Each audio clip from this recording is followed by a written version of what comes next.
We're back with Hour 2 of Handy at the Shandy episode 17. And as you know, at the top of Hour 2, we like to start with some listener feedback. And this one is coming in from James's dad. James's dad writes. Wait, your parents listen to the show? My dad listens to the show. My mom hates it.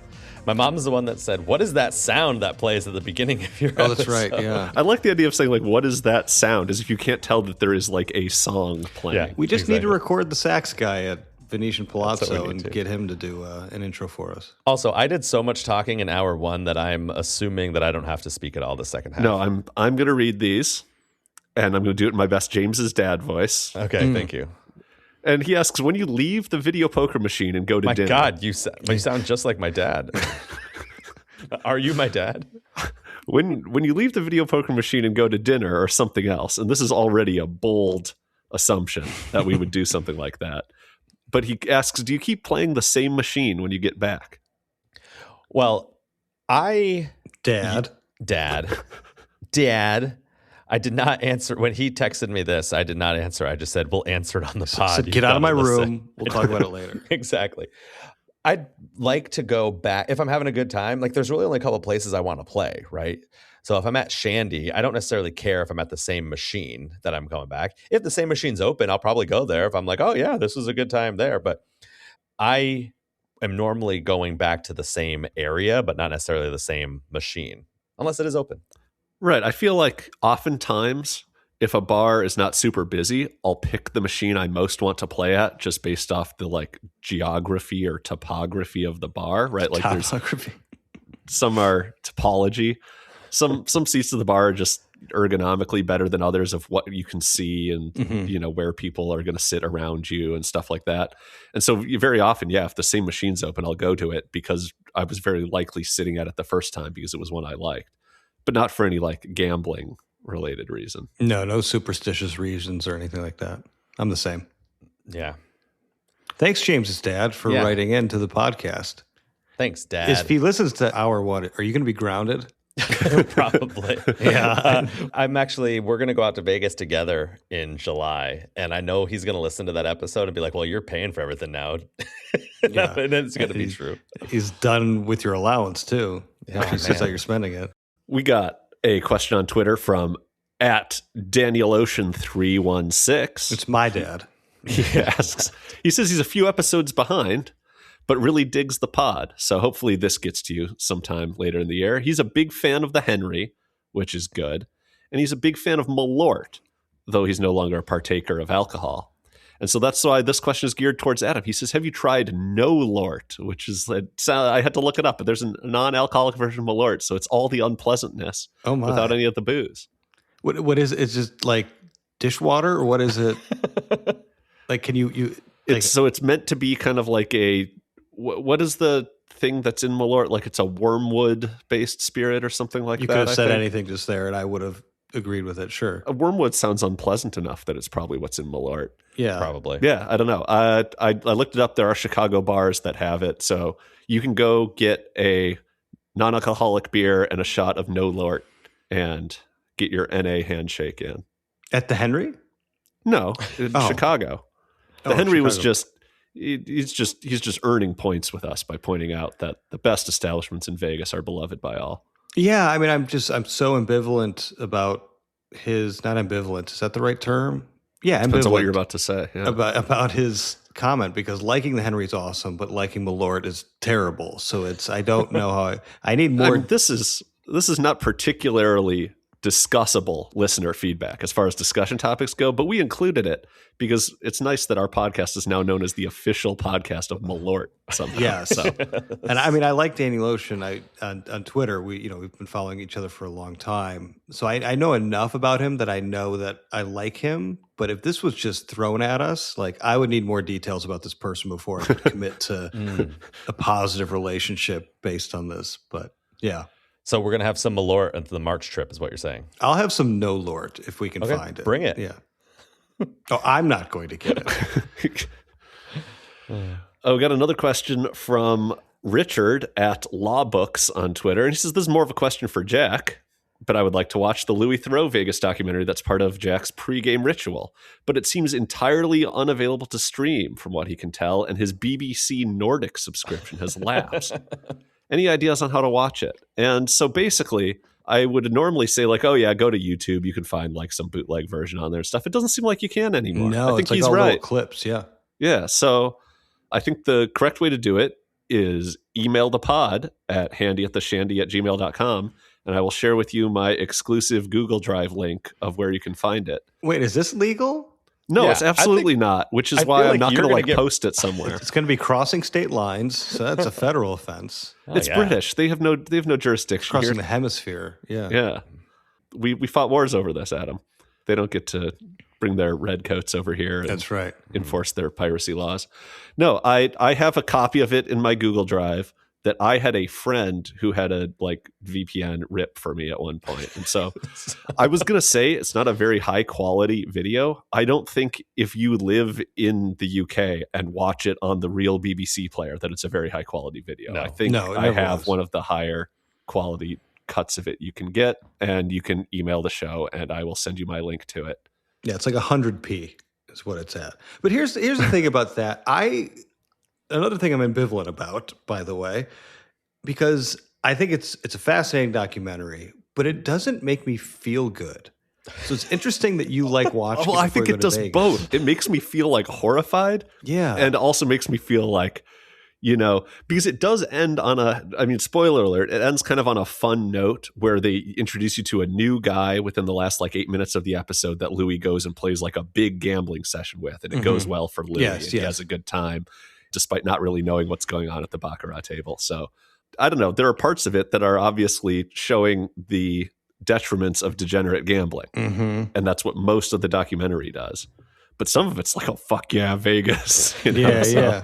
It's not uplifting. Like, yes, the last little bit kind of saves it for it. But yeah, there's, and it also makes me feel like, I don't know, Richard Wilk, that's his name, right? Yes. That way, like, it doesn't paint him in a great light, in my opinion, just because of how His job is rough there, right? Yeah, Negotiating that it's his buddy who's losing a bunch of money. And and it's like it just I'm interested in people watching it and giving feedback because it I think I the said, thing for me is that there's something new to see in it every time. Like Sure. every time I watch it, I find a new line or someone saying something or something in the B-roll where Mhm. it's just there's something fun new every time because it's so dense. Now, Adam, you did just listen to my hour-long trip report where I got crushed. So I don't know. Was that very depressing as well? No, but the thing is, I know you and I know your habits enough. Whereas like these people though are like, Yeah. in my opinion, problem gamblers. And to the point now though, the problem also is that like Jack is so obsessed with this that like these people have become stickers in our text message threads that he like. You can also applies to. email the show if you want the stickers. And so they're now like characters to me. Like I'll say something or text something and like the surprised face of the guy like pops up or whatever, or like the shocked face. And so like it doesn't even, it's so abstract to me now, these people, they feel like characters. But They do to me because I've watched this like 30 times. But I know. anyways, just hit me up in the Gmail, handyattheshandy@gmail.com, Richard, and I can get you a link to download that. That's why I didn't do well on this last trip. I did not watch that documentary on the way in. Oh, it's a guaranteed winner. I remember the last trip when I flew out with you, you were like desperately trying to download it right before like the plane took off. I was. Next one is from Matt D at SIGuru21. And guys, we're getting a lot of Twitter questions here. We didn't get a single like Handy at the Shandy email question that reflects poorly on me, and even worse, it reflects well on James. So we're going to have to change things up for next week. But Yeah, send in the emails. Matt wants to know a little psychology question. He says it's not directed at us specifically. Seems kind of like it is, but something I've noticed across the community on podcasts and even with friends. He asks, how do you feel about sharing budget details? What do you think drives someone's reluctance or secrecy versus being open about it? I think this is a really good question. Yeah. Well, I am pretty open about budget details and how much I lose. I mean, you don't have to trust that, right? You could be like, oh, James is under or overplaying every time I give a trip report, but I try to be as close to as whatever my notes are. Like there are definitely times where I'm like, oh man, I don't I don't remember how much I won or lost on this session because I wasn't really paying attention. I was having a good time. So I feel fine sharing it. But I also understand if people don't, if they're just, maybe they know that their friends or family or coworkers are listening to the podcast and they kind of want to keep that secret. Like I don't Once blame something's anyone public, for it. it's like public, Right. right? Yeah. So yeah, I get the reluctance. The only thing with me, and this is an opinion I had before I was a podcaster, which I mean, it's hard to remember that far back. Oh, so far. And this is something I shared with Crap Vegas Josh Duffy, and which I thought was weird about his show is that they go to great lengths to not explicitly say what they're buying in for, what they're cashing out for, and what their win or loss on a given trip is, or stuff like that. But then they give all these little hints as to what they play and what sorts of markers they like to take out. There's a lot of breadcrumbs. And so I think I understand kind of a hard and fast. I'm only going to talk in abstract units. I'm not going to talk about the denoms I play, what my budget is, that kind of stuff, because that's personal to me. But like, people want to know. Like, people really like, especially the more hints you drop, the more people want to know about this kind of stuff.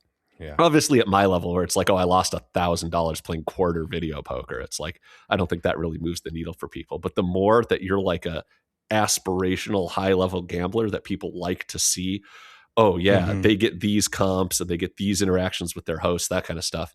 It's more fun to know what they're actually playing and winning and losing. And so I just kind of, because I had that opinion, not that I would ever like tell Josh, hey, you need to go on your podcast and talk about how much you're winning or losing. Like, and so when we started this show, I was like, I'm just going to be forthright on these trip reports of saying exactly how much I gambled, because then you don't have to worry about, am I trying to not disclose? And so what breadcrumbs do I need to not leave, given that I'm trying to not disclose this information and stuff like that? And so to me, it's actually just easier to just say it. Yeah, and I understand the reluctance both on the high end, but also on the low end too. As someone was chronically online for a while, I think there's this unfortunate thing of people kind of bet shaming or bankroll shaming. Oh, absolutely. And it's like there was actually a person in Vegas Twitter who tried to shame me for flying economy once, which is a completely ludicrous thing to do, one, but also two, to try to shame me because I have absolutely no shame. So I don't know, you got to pick your targets better as well. But that happens, and I think it's a really unfortunate thing, and people might think I'm being too sensitive about it, but I think people have some reluctance because of that. You'll see it on like forums too, like, hey, I've got $100, what should I gamble? And people be like, why even bother? It's like, well, to have fun. Like that's why they're bothered. Like, you can have fun on a limited budget. So I think some people play things pretty close to the chest for a variety of reasons, and it makes sense. But I do think there are more people in the space that are being more transparent, and I think it's to help people understand comps and what they can expect a little bit better. We talked about Mikey in the last episode. What are we plugging? That really does help, but still there's some context there, right? Like, we all, in my opinion, bet similarly when we're sitting down and playing, but James bets faster than I do. He also bets more than I do, plays longer than I do, right? And that's not like a bad thing. And when he plays with Duffy, he plays double the stakes that he plays when he plays with us. Yeah. And there's so much context. Even that still is missing, right? Like, we have 3 different family situations. Like, what's the background of like how our bankroll is built, and what's acceptable for all of us in terms of risk. So there's a lot that's missing there too, even when we try to have as much transparency as we think is comfortable or beneficial. We're still not getting the whole picture, but it's a great question. I think there's a couple of things I want to mention. One, when we started doing the trip reports, I wanted to be as open and honest as possible because I think that holds me accountable too. Yes. Because it's very easy, and I've been here before in the past with gambling, of kind of convincing yourself that you're not losing as much or convincing yourself that you're winning more than you are. So that's why keeping the spreadsheet, and it makes me more honest, as honest as I can be with it. The other thing is, I would never want to be a person who someone in any sort of gambling or Vegas Twitter community or whatever is like, oh man, like that looks easy, or like, oh man, James is getting these comps and he's hardly losing anything. Like, I don't want my name ever tied to that. I'd rather have my name tied to like, what a stupid idiot degenerate spending 5 figures a year when he could put that into Bitcoin and lose it twice as fast, right? I don't want that. I would rather be that than someone ends up going and losing a ton of money in Vegas because he's like, oh, if I play quarters, I'm not really losing that much. It's like, no, actually, you can still get fucking wrecked playing quarter like Ultimate we've X. talked about how if you're at a place where you can double your stakes but get a better video poker game, like James was doing at Bar Luca with that 9-6 double 3 line for $15. That's a very good game. That's like a 98-9 game. It's almost 99%. And he got the shit kicked out of him for the whole trip, basically. Yeah. Even with a good 4 aces with a kicker hit. Yeah, that's the only kicker I got hit the entire weekend, though. Like, that's real bad when you only get one. Well, I don't know. maybe it is, maybe it isn't. I mean, sometimes you just get wrecked is kind of the point. And so I do think dissuading people from thinking that it's easy and that you can win is good. But yeah, the thing you said about accountability, I think is really important, especially because I know that since starting a podcast, I'm just going to make more trips to Vegas each year than I used to. And I might even gamble more on those trips because I'll be with more gambling friends. And so making sure I'm honest with myself is obviously the first place to start. Yeah, it does give context to like our comps. If we share something, none of us are really big on like sharing comps and stuff. Like, look at what we did, or on Twitter, like pictures and stuff like that. There's nothing wrong with that. I like seeing all levels of gambling. I enjoy all that content. But sometimes you see people like, oh, look at this suite I got booked and it's got a butler and all that. And you're like, in your mind, you're like, how much did that actually cost you? Right? Maybe you had a winning year and that's great. But like, I've paid for suites outright. And I know I got it cheaper than if I had to gamble at a particular level to get that suite. Yeah. So it's, for me, and I'm probably speaking for all three of us, where because we're curious about like what other people are getting compared to how much they're gambling, this can help our listeners as well. But it's not for everybody. Like financial information, people like to be pretty private about, understandably. So you're going to have a bunch of different responses from different content creators about this. Yeah. But great question, Matt, for sure. And the last bit of feedback is from Res Mike at Res Mike Vegas. As a fellow dad of young kids, I'm curious to know how Adam approaches the topic of Vegas with them. My kid is already asking me if they can come with when they're old enough for Vegas. Quote, like when I'm 9 or 10. That got a good laugh from the parents at daycare pickup. I mean, how I approach Vegas with them is I don't at all. Like, they don't really know. I mean, my kids are both under 5. They don't have a concept of what really Vegas is. They know they have cousins who live in another state and city. They have no idea what the city entails. What's your plan for when they're like 15 and 13, though, or stuff like that? I mean, they're going to go eventually because they have cousins out there. We're going to visit, but it's not... And you were a Vegas as a minor guy in the past. I was. I certainly wasn't. But that was the 90s when it was like that was the time to go. Like, MGM had the amusement park or whatever. Like, there was a lot more to do. But yeah, I don't know what I'm going to do with them out there. I'm not sure, because I think my biggest concern is we're going to be out there. We wouldn't stay in like a casino or anything. But that's way too close for me to be in Vegas and not partake in something that I want. So I don't know. Daddy's got another meeting. Yeah, exactly. Yeah. I'm meeting with James in Summerlin for a meeting. They're like, Dad, we're 16. We know what's going on. We know what's going on. Yes, I don't know. That's a good question, though. I'm not like of the opinion that you shouldn't ever take your kids to Vegas. It's fine with me. I wouldn't take them downtown to see the guy in the weird baby mask or whatever, wearing a diaper, but there's certainly things to do. And that's talking kids. That's talking kids. It's rough out there, man. So this first topic that we've got on the docket here, and this is kind of like the listener question segment, except for just the three of us are the listeners in this case, and we're just kind of asking questions to one another. So yeah, you guys can all zone out at home if you want. This is just for us. Well, it's kind of how a podcast works. Okay. Unless you're driving, please don't zone out. And so Adam was wondering, which area of service and hospitality does Vegas still get right? Because there's a lot of complaints going around about value being eroded. but where do you find places what you get what you pay for? What do you got for us, Adam? Well, the context here is I just got back from a Disney cruise, which is brutally expensive compared to other cruise lines. In fact, so expensive, he's not even going to disclose the financial details in a transparent manner. I actually don't even remember because we had to pay for it a long time ago. It was over $5,000 for a 4-night cruise for one room, 2 adults, 2 kids.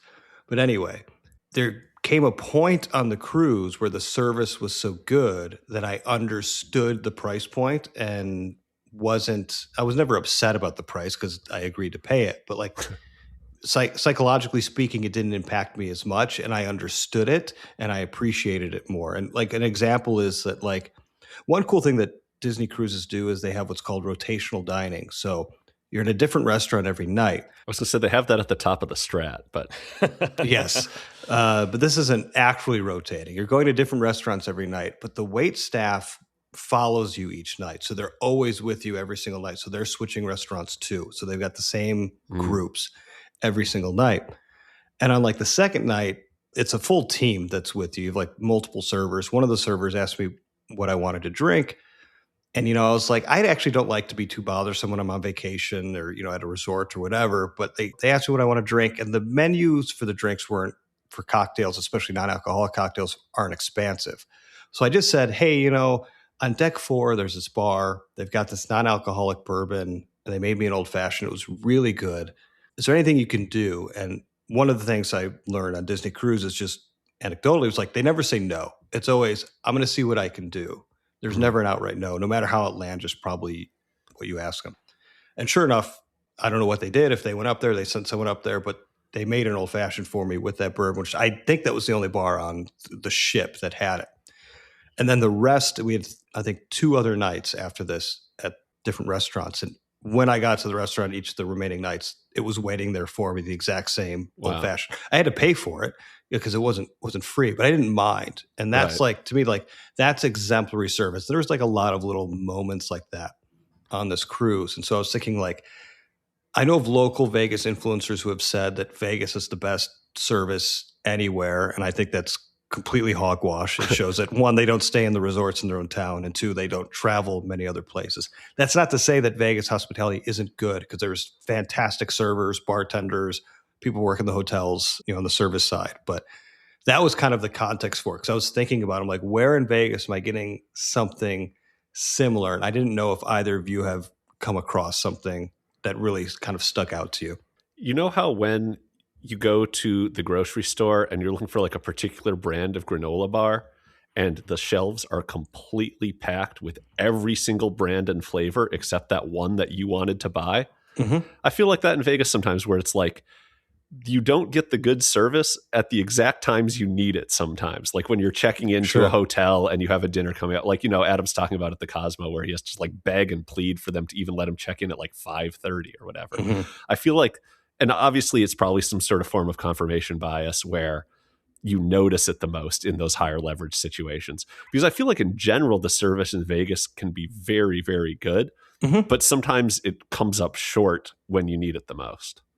And so that's interesting you say that, because my thought was there are people who are trying to have that elevated service, but there are capacity or limitation issues that are outside their control. So my point was going to be at luxury hotels, the check-in process and those attendants typically have some of the greatest service that I come across in Vegas, of trying to find you a right room or an upgrade if you have status, or really just trying to work with you to see what they can do.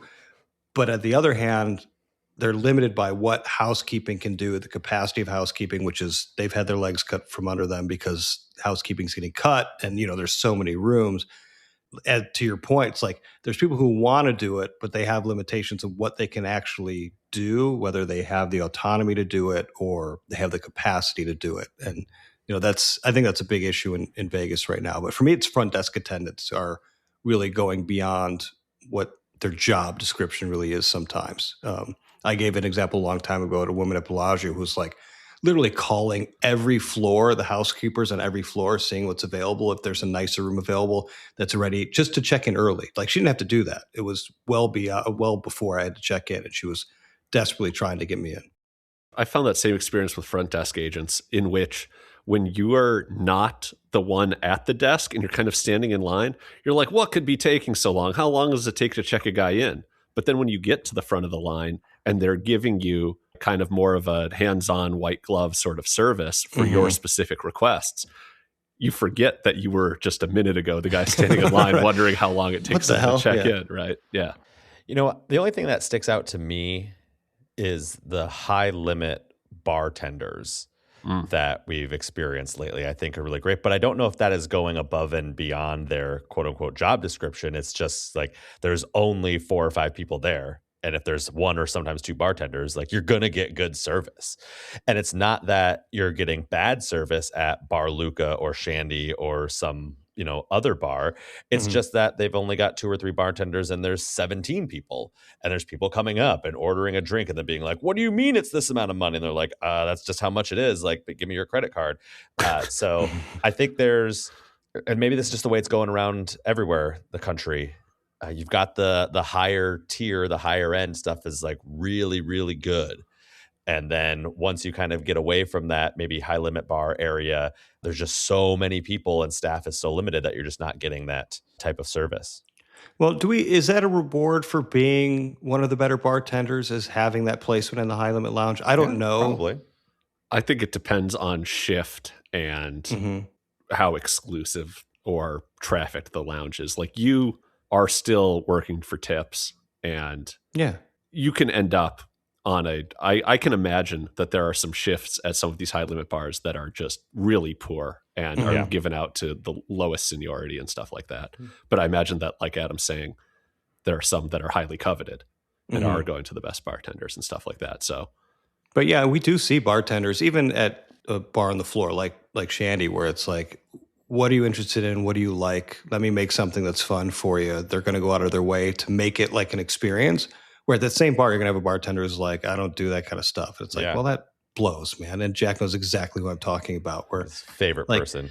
Yeah, it's not your job to like put on a show for me or like challenge yourself, I guess. But like that's not hospitality in my view, right? Like you're not going above and beyond and making this an experience. Because if you did, I would feel like I was getting value here, even though the cost may be relatively the same. So I also am not the type of person who's going to ask for a lot of things.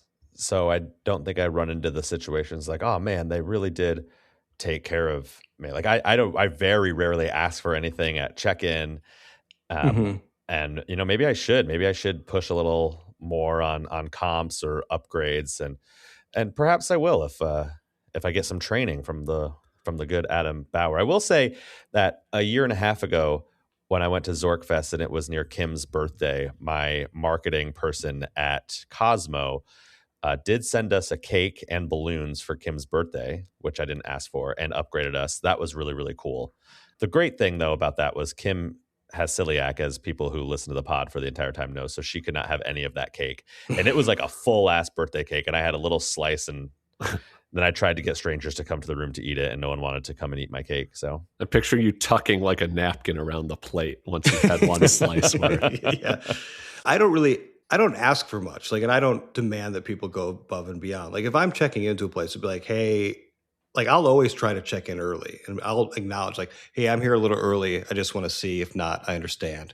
Or if it's like they don't have my room available, I'm like, okay, well, are there any potential upgrades? Fully expecting to pay for it, right? Yep. So like that's kind of how I approach those kinds of things. But at bars, it's like I like it when people are engaging and want to explore. I remember it being at Shandy like 7-8 years ago, and the bartender was like, well, what do you like? I'm like, oh, I like whiskey cocktails. Like, do you like it? They're like, do you like it spirit forward? Do you like it sweet? I'm like, oh, the spirit forward's good. Like, all right, well, let's go on a tour. And literally, like, we're going to do an Irish whiskey. We did a bourbon. Then we did a scotch. It was like, and they were like guiding the process and clearly having fun with it. And I tipped them well. And like, that was an experience I loved that, again, didn't cost them anything more, but it was like, that endeared me to that place even more. I do think that is an experience you can get at a lot of bars in Vegas. The problem is that just a lot of them are not casino center bar gaming bars because they're doing other shit a lot of the time. Yeah. And so because I've taken such a liking to playing video poker, I've stopped going to more of these kind of cool cocktail centric places where they do these kind of world tours for you or stuff like that. Like the quote unquote speakeasy at Venetian Food Hall that I went to on my last trip, Close Company. Yeah. If I was 2017 Jack and I wasn't a huge video poker degenerate, I would be like, this is my new bar. I'm just going to, as soon as it opens, I'm going to stay here until dinner and just bend the bartender's ear and have a bunch of really cool stuff. Right.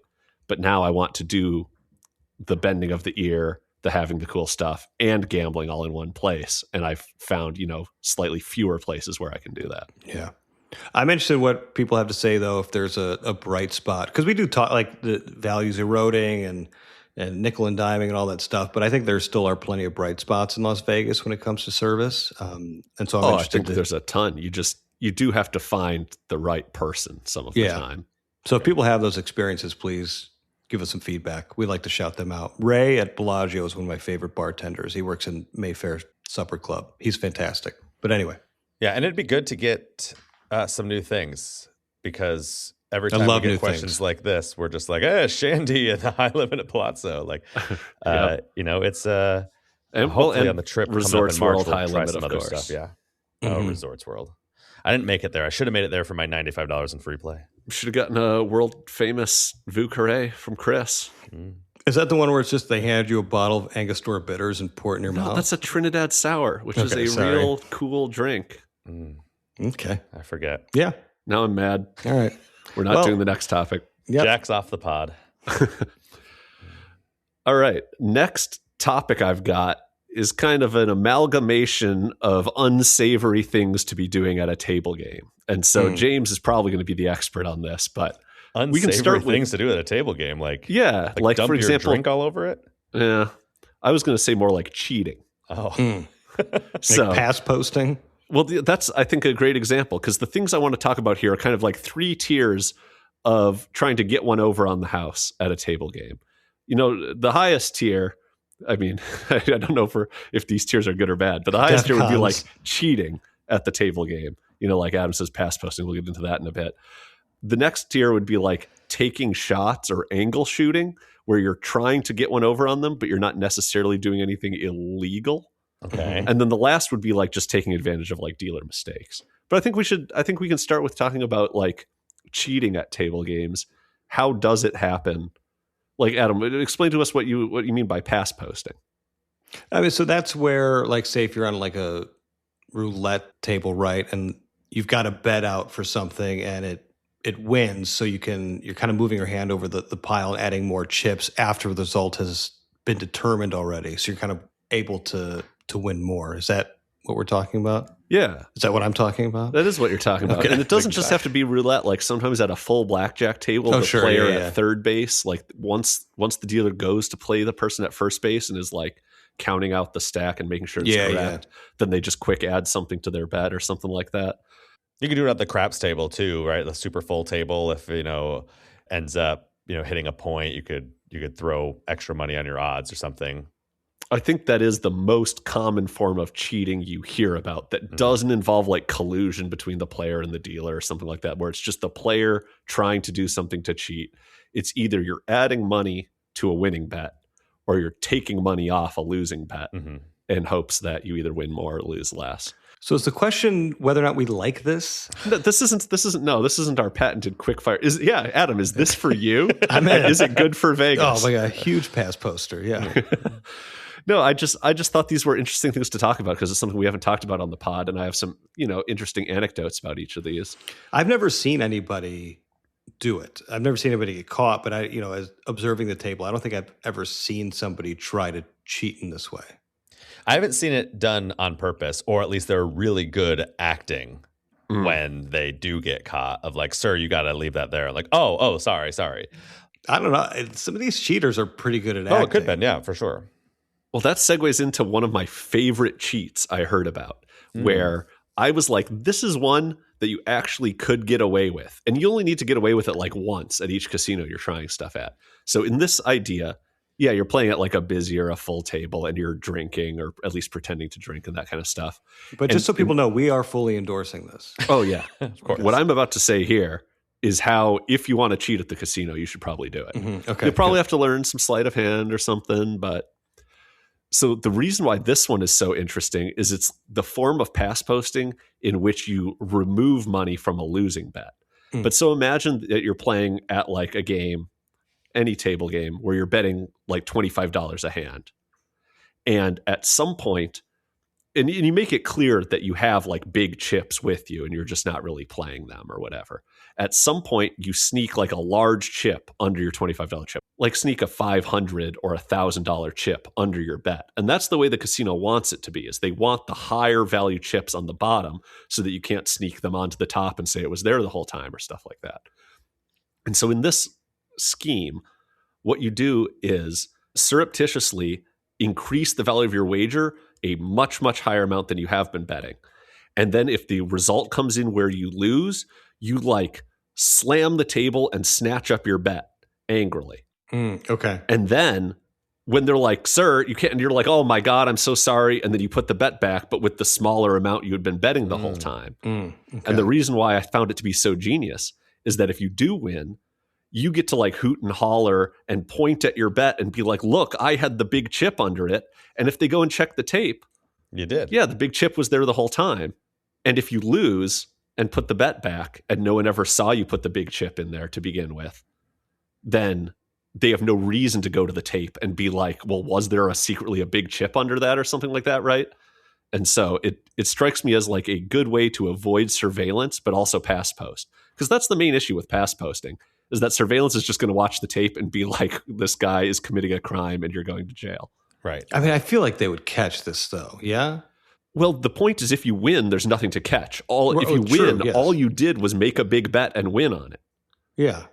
And so the real trick is getting away with not losing the big bet. I don't know how you do it. I'm not a casino cheater, but I just don't thought this know was how an to interesting take on the not whole pass lose, posting so thing. yes. Well, and then I guess on your, if you do this and they say, oh, 500 chip in play, then you could be like, oh no, I didn't mean to put that there. Right. Like, cause Right, yeah, a you good dealer is going to look at all of the things and, black in play or whatever. Right. Yep. No, there's ways it can go wrong, but most of them involve, hopefully, when you get caught, the worst case scenario is that you have to give the money back and they don't notice what you were doing. Anyway, so what we're saying, listeners, is give it a try and let us know how it goes. Yeah, for sure. Definitely want to be tied to that. Well, and this kind of leads into the next sort of thing that unsavory players will do at the table, which is more like taking a shot at the casino, which is like, in some sense, certain types of hoping they make a mistake could be counted as that. Mm-hmm. But also, one thing that I saw at the Downtown Grand when I was playing with some friends that was really interesting was a certain type of an angle that a don't player was taking, where they were playing the don't come right next to us. And they had whatever, this was like a $5 table at Downtown Grand. So of course there's a $5 player with his $5 on the don't. This is how he makes his money, is by trying to win some over on them. But the thing he did is he put his money down on the don't come in the middle of a roll. And then when a 7 came, which would cause the don't come bet to lose, but all the other bets he had already established to win, he said, no, that was my odds for my next most recent don't come bet. That wasn't a don't come.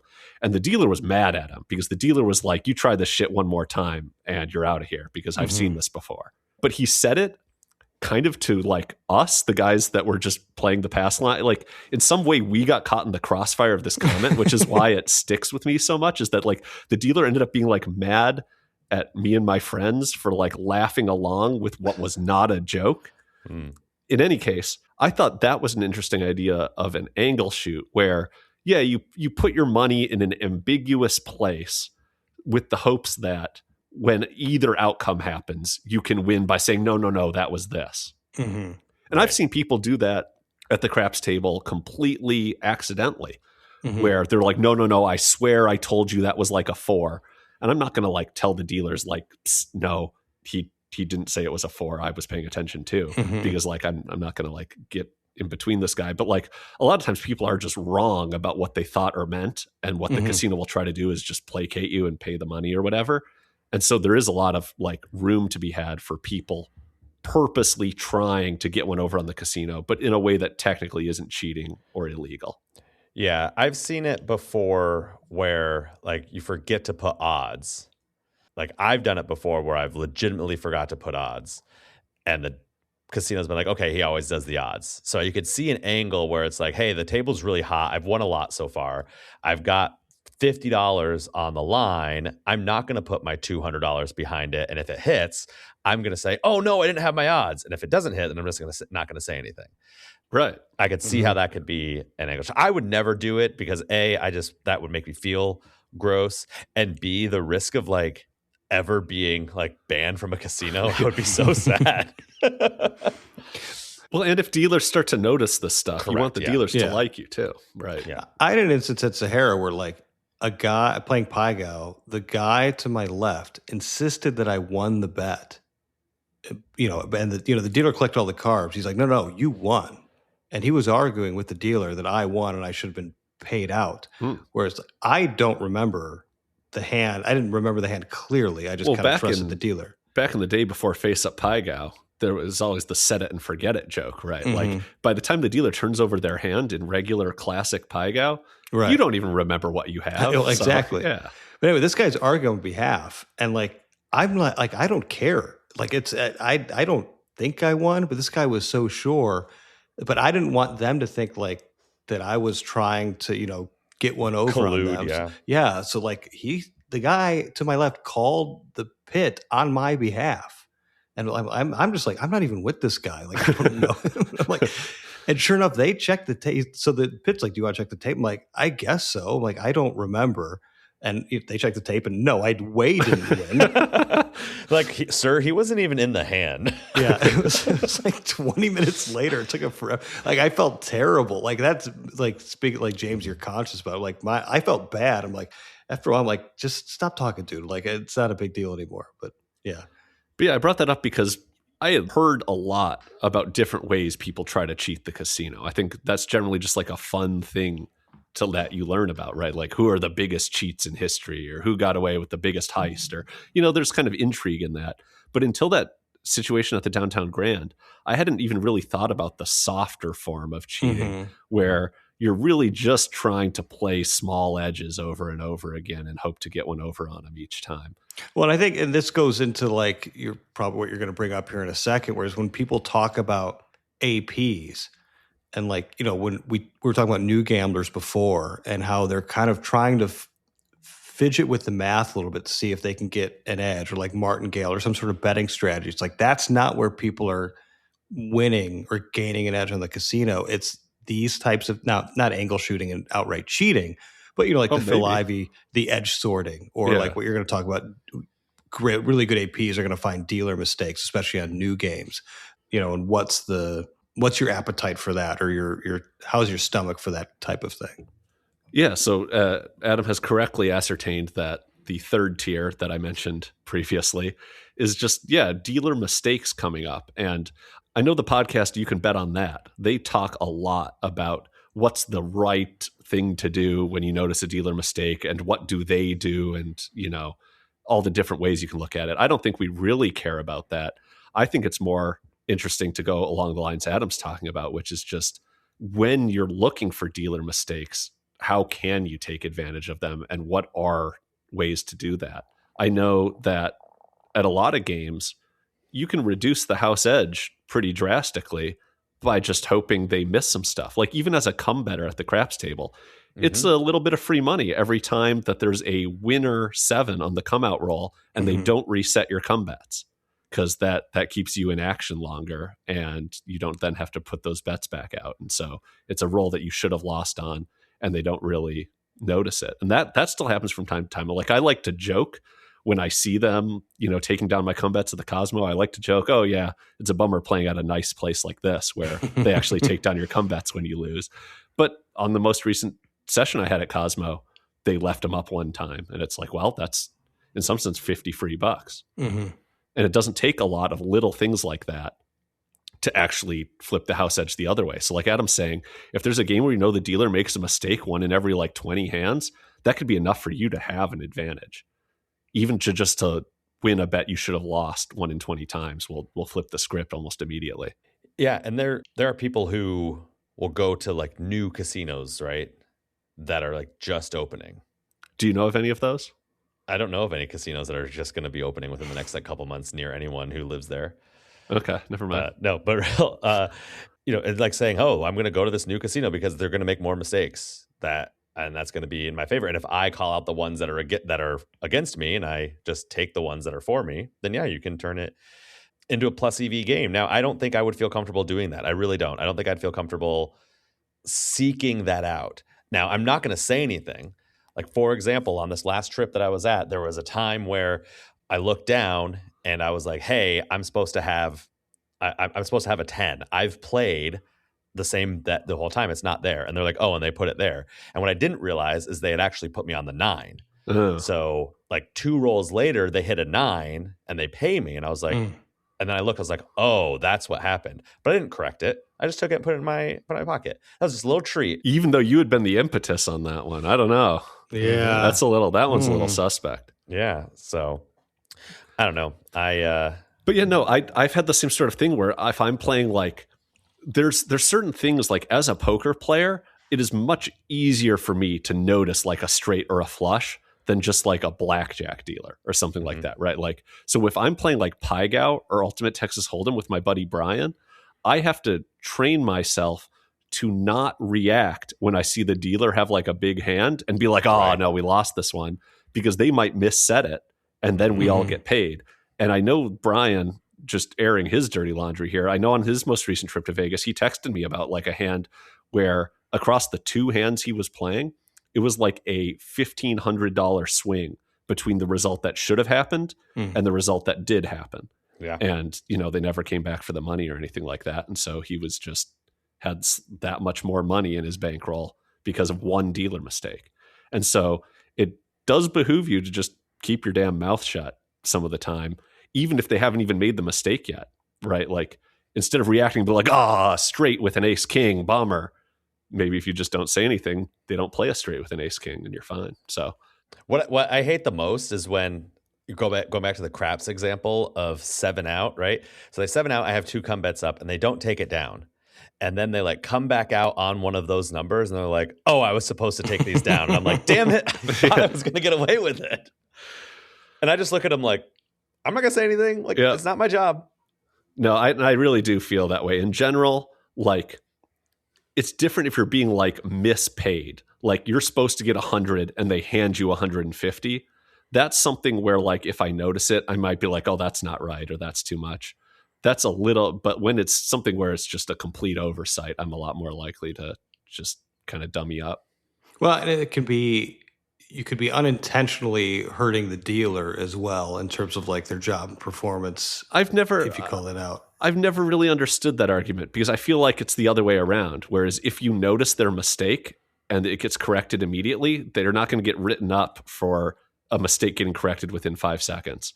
Whereas they might if it never gets corrected, right? Like, I feel like it's the exact opposite, but everyone always says that, and I've never believed it. Well, I'm everyone, and I've said that. I don't know what kind of punishment my dealer at Sahara got for correctly not paying me in my hand, but still having to go to the eye in the sky. I think you should have to put something down when you call the cameras. Like, you need to have a deposit. Right. For when you say, hey, look, a mistake was made, I'm calling surveillance, and I need this mistake corrected. You should have to put down a deposit on that where you get it back if you were right. It's kind of like getting your timeout back. I'm sure the Gaming Commission would love that idea. I don't see why they wouldn't. Speaking of the Gaming Commission, update, New Jersey has not called me. You didn't put your deposit down. Oh, I should have put my deposit down. Well, I hope people go out and cheat, take shots, do some angle shooting, let us know how it goes. Yeah. It is a fascinating topic, though. And I think, if you read or listen to any podcasts about AP players or read any books on it, just some of the things people are doing or coming up with are endlessly creative. So it's a fascinating topic. I guess one thing we didn't talk about is, people who are doing that. Like, I would say I would never do it. That doesn't feel right to me. But the argument the other way is, the casinos are creating these games that are clearly like addicting. They're doing things that might be misleading to consumers. if you're talking about like perceived progression or something with slot machines or the way new technology is coming. So the argument's like, well, hey, they're trying to do this, we're trying to do that, we're all just kind of after that same pie and whatever. But I don't know. Oh, no, I find the arguments that like APs feel good about taking money from the casinos, I find those to generally be compelling, certainly. But it does to some extent matter how you go about it, right? Like some players, it's a minority, but some like view any forms of cheating or angle shooting almost as much as they would view the same as counting cards. It's just all the same. Like if I can get away with it, it counts. And then other people take different tacks to it, which is kind of interesting. Yeah. Well, on that note, that's going to be the end of episode 17 of Handy at the Shandy. For Adam the Fraud and Table Games James, I'm Cheating Jack. Yeah. And we'll talk to you in 2 weeks. I'm angle shooting Adam. Thanks for listening. Yeah. All right. We'll see you in 2 weeks, right before we head out there as a trio to Vegas. Bye now. Bye-bye.